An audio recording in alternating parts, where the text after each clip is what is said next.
আসসালামু আলাইকুম। Welcome to my cooking channel Shahrin's cooking artistry. আজকে আমি আপনাদের মাঝে খুবই মজাদার চিকেন বল রেসিপি নিয়ে চলে এলাম। তাহলে চলুন ফুল রেসিপিটি দেখা যাক। এখানে আমি চিকেন বল তৈরি করার জন্য একটি ব্লেন্ডারের সাহায্যে 300 গ্রাম মাংস ভালো করে ধুয়ে কিউব করে কেটে ব্লেন্ড করে নিচ্ছি।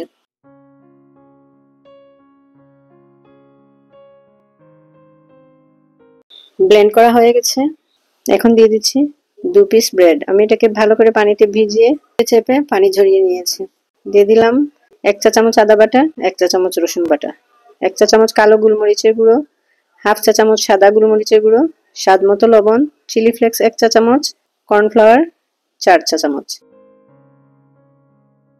একটা ডিম দিয়ে ভালো করে আমি এটাকে ব্লেন্ড করে নিয়েছি।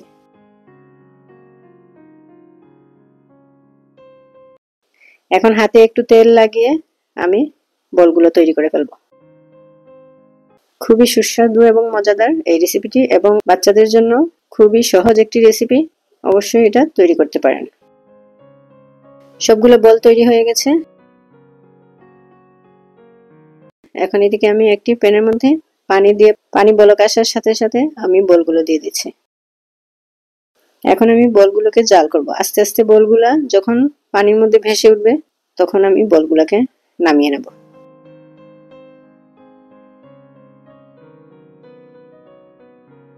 জাল খেতে খেতে একটা একটা করে বলগুলো উপরে উঠে আসবে। খুবই সহজ এবং বাচ্চাদের জন্য এটা খুবই ভালো একটা রেসিপি। ঝটপট বাচ্চাদের টিফিনে এটি তৈরি করে দিতে পারেন। বলগুলা সেদ্ধ হয়ে গেছে এবং উপরে সবগুলা বল ভেসে উঠেছে।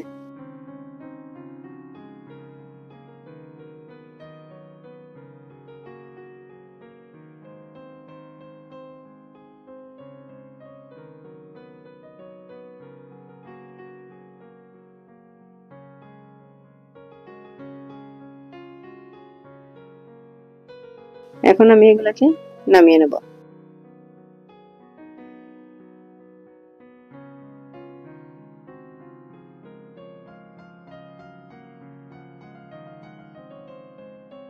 এই বলগুলো এভাবে ঠান্ডা করে ডিপ ফ্রিজে সংরক্ষণ করতে পারেন। পরে ভেজে বাচ্চাদের টিফিনে দিয়ে দিতে পারেন, অথবা মেহমান আসলে ঝটপট এটা রেডি করে দিতে পারেন।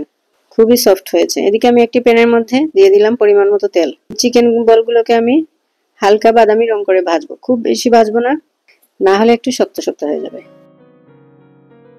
আমি একদম উল্টে পাল্টে ভালো করে এপিট ওপিট হালকা বাদামি রং করে ভাজবো।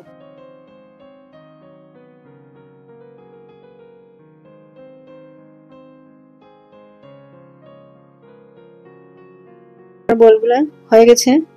এখন আমি এগুলোকে নামিয়ে সার্ভ করে নেব।